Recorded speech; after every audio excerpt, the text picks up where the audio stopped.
Ito po, napanalunan ko po sa Christmas. At saka, ilalagay ko na po, ito yung pera ko. Saan mo ilalagay? Dito. At saka kapag coins naman, dito ilalagay. Unahin muna natin to. Wow. Iikot-ikot.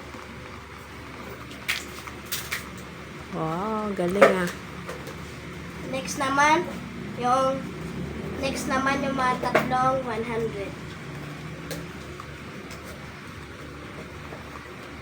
Hindi pala siya automatic papasok. Kala ko pag inano mo, ginanyan mo, automatic na siya papasok. Kala ko ganun. Hmm.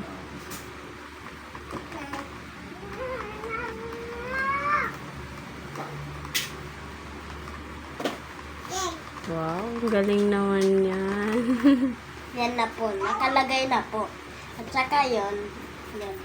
Nasa loob na to. 1 year ko po ito ibubukas. Po.